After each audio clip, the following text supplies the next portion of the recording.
Good afternoon, everyone, and welcome to our Rules of Conduct Enhancements Track 1 Draft Final Proposal meeting. My name is Brenda Corona. On behalf of the Stakeholder Affairs Group, I welcome you to our Draft Final Proposal meeting that we'll be hosting for today. And as well, we're going to be introducing a few topics. But first, let's go ahead and get some housekeeping reminders for this call. As this call is being recorded for informational and conveniences purposes only, any related transcriptions should not be reprinted without the ISO's permission.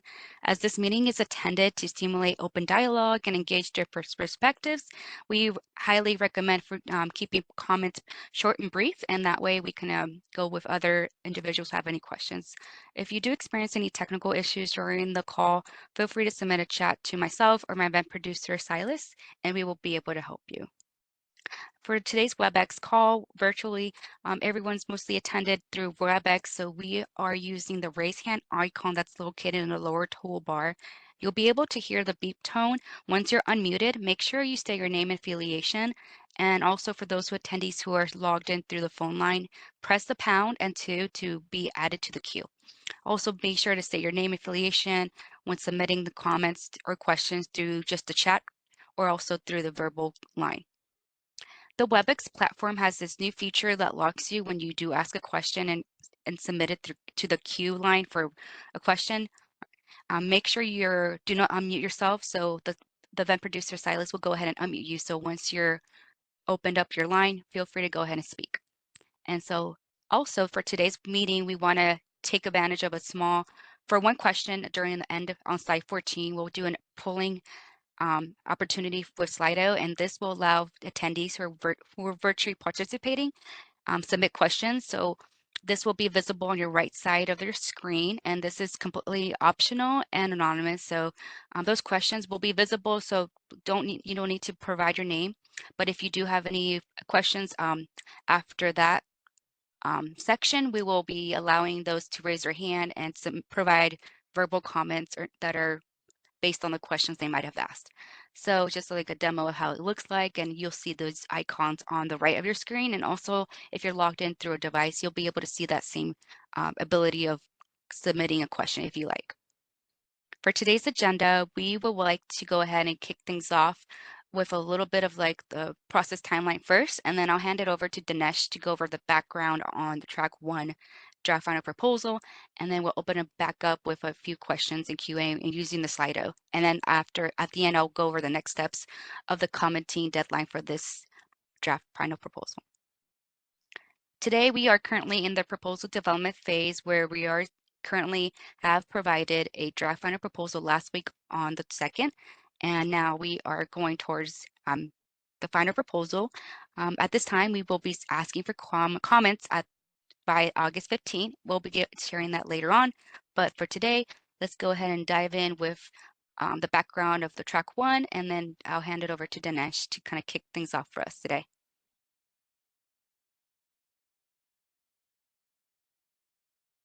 Thank you, Brenda. Good afternoon, everyone. Thank you for joining us today. It's amazing to see some familiar names as well on the attendees list. So next slide, please. So this is the same slide that if you've been coming to these sessions you've seen before. We are now at the stakeholder call on the draft final proposal. 2 things to note. Stakeholder comments are due August 15th, and then we plan to take this to the board, the joint WEAM governing body and ISO board on September 20th. Next slide, please. So same as the last workshop as well. So the 4 topics that we are talking about in track 1 relate to metadata penalties, eliminating the annual penalty distribution filing, clarifying eligibility for penalty distribution, and clarifying the market adjustment for WEIM entities. Next slide, please. So just wanted to take a moment. Any questions about that? Any questions about any background or just general questions before we dive into the draft final proposal here? Give it about 30 seconds.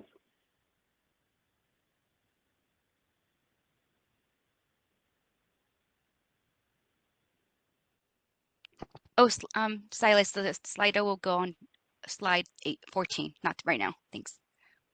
So I don't see any questions in queue, Dinesh, but we will keep an eye out for that. Great. Let's keep it moving. Thank you, Brenda.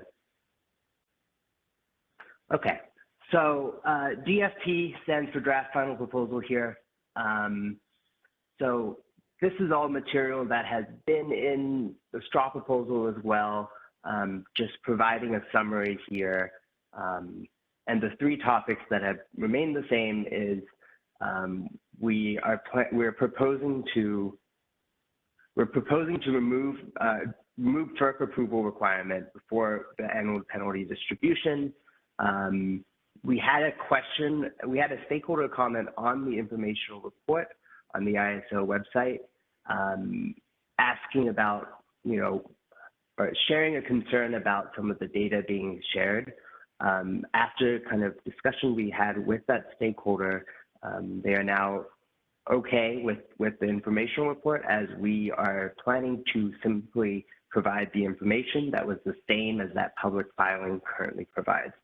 So all of the information and all that data is currently being published on an annual basis publicly, and we would just continue doing that with that informational report on the ISO website. Again, looking to change some of the administrative processes around it rather than changing the actual information in that report. The next topic is we wanted to make clear in the tariff that entities that are exempt from penalties due to sovereign immunity or from a penalty waiver are by default ineligible for that year's penalty distribution. Meaning, if for whatever reason you or the entity is not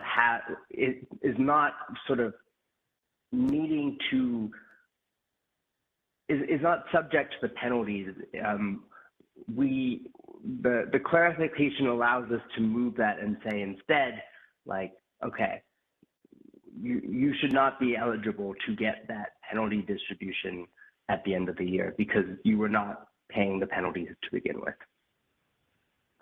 Finally, the third topic we have is on the WEIM market adjustment for meter data incidents that have not been processed through the settlement system.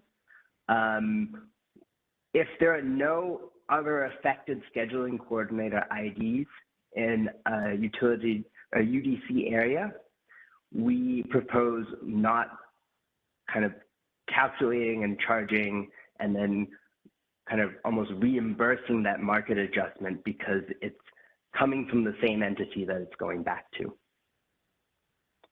Next slide, please. So the draft final proposal proposes maintaining late and missing meter data penalties for resources specifically with expected energy.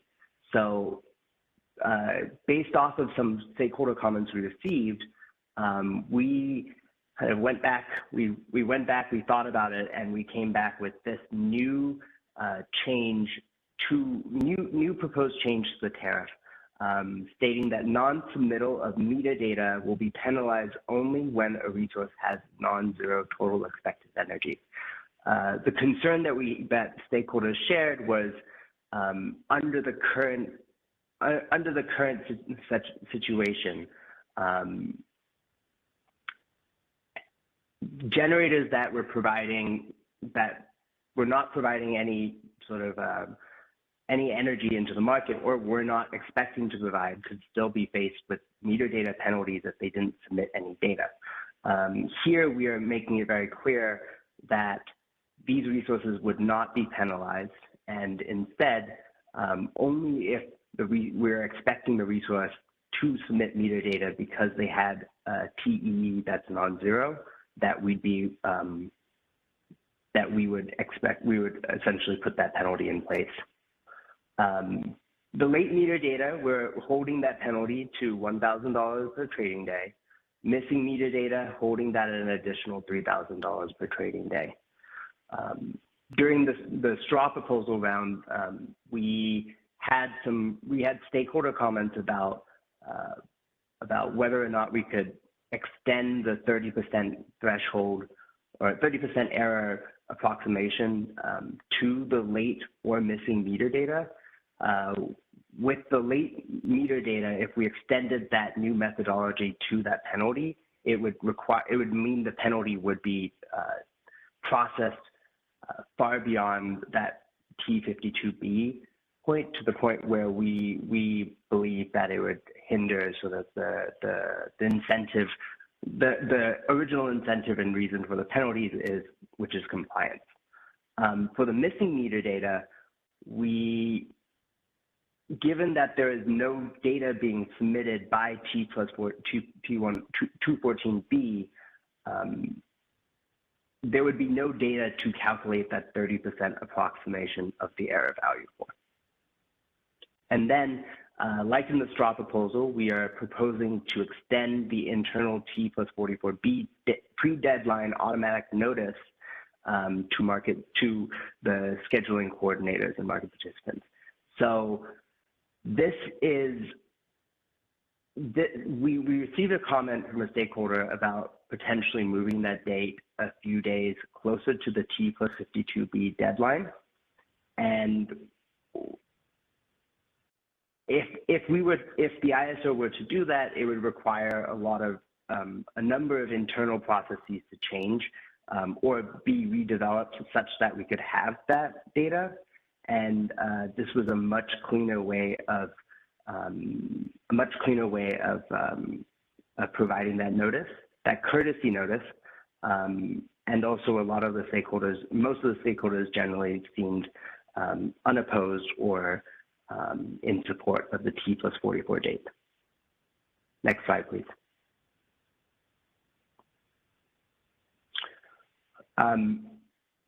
In terms of inaccurate meter data penalties, the proposal is to change that current $1,000 per trading day penalty to the lower of 30% of the approximate error value, or $1,000 per trading day. This is to address that primary concern that we and stakeholders shared about the market design disproportionately impacting sort of small meter data inaccuracies that occurred over long periods of time. One thing that was introduced in the straw proposal meeting was a $10 hourly minimum LMP. That is now in the draft final proposal as well, and something that we are looking to propose going forward. We received a comment about having instead a minimum $100 per trading day penalty.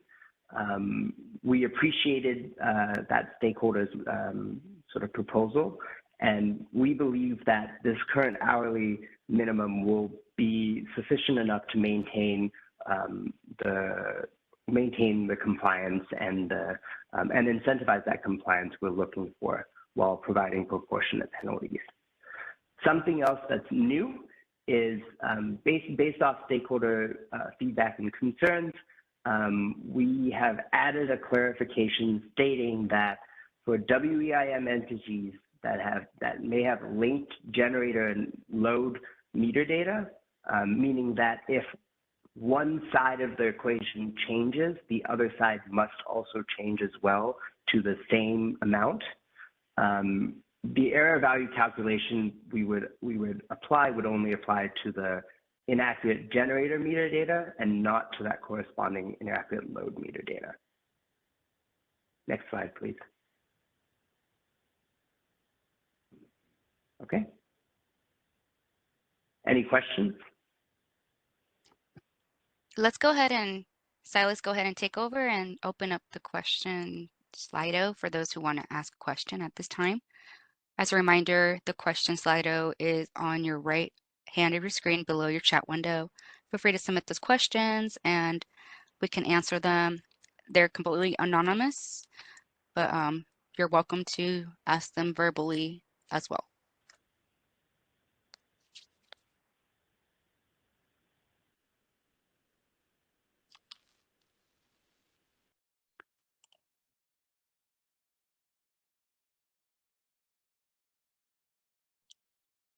So I'm not seeing any questions submitted at this time, but we can also come back to this. But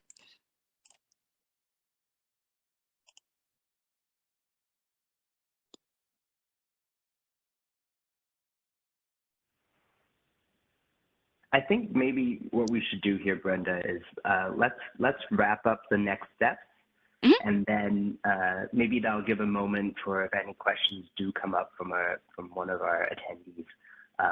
Maybe give them a moment at the end of the meeting to then ask that question. Awesome, great. We can go ahead and do that. Thank you. Absolutely. Go ahead, Silas, close the Slido. I think one person did ask a question. Let me know if you want to go ahead and take that.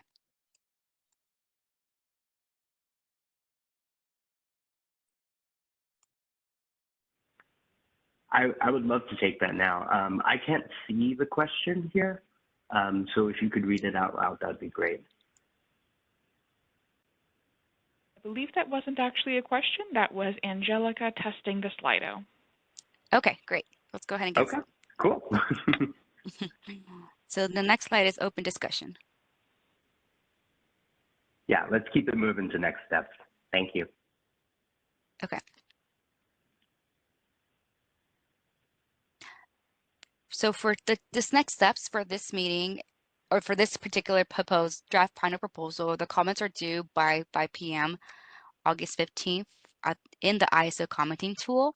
Feel free to submit those comments, and we do have upcoming milestones of September 20th to participate in the joint WEIM Governing Board and ISO Board of Governors meeting presentation. So that will be firmed up with a daily briefing with that meeting in the agenda as well.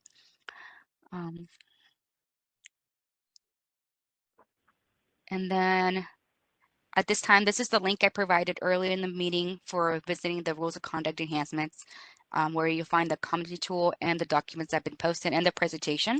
Feel free to send any questions to us to the ISO stakeholder affairs at kaiso.com. And then at this time, just want to go ahead and share the energy blog that was posted on July 24th last month for the transmission infrastructure. So we've been planning to post more informational ISO news through the blog. So feel free to check that out for every monthly energy blog that's submitted. Lastly, we do have the Extended Day Ahead Market Forum that's coming up on August 30th this month. It'll be held at Las Vegas Hilton Resorts World. It'll be co-hosted with the California ISO, Bank, NV Energy, Pacific Corp, and Southern California Edison. During this event, we do have a welcoming event on the 29th of August. So if you do come early, feel free to attend that. Information is located on the website that has been created for the forum. Feel free to register today so we can know who's coming, and then also feel free to send this over to your colleagues who are interested in maybe participating in this forum that will be taking place in a few weeks from now. Okay, and I think that's it for me, my updates.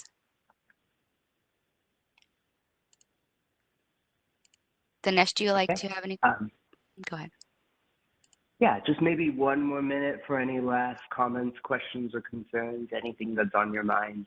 We'll leave this open maybe, yeah, let's say 1:27, and then we'll wrap up from there.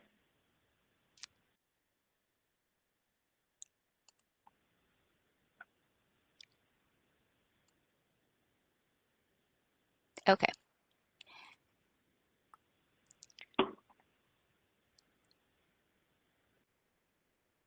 Yeah, actually, you know what? Let's wrap it up now. Okay. Thank you very much, Brenda. Well, thanks everyone. We appreciate your attendance to this this meeting. We look forward to any updates regarding the rules of conduct. But at this time, we will go ahead and close this meeting. Silas, I'll give it back to you to close our call. Thanks, everyone. Thank you so much. That will conclude our conference, and you may now disconnect.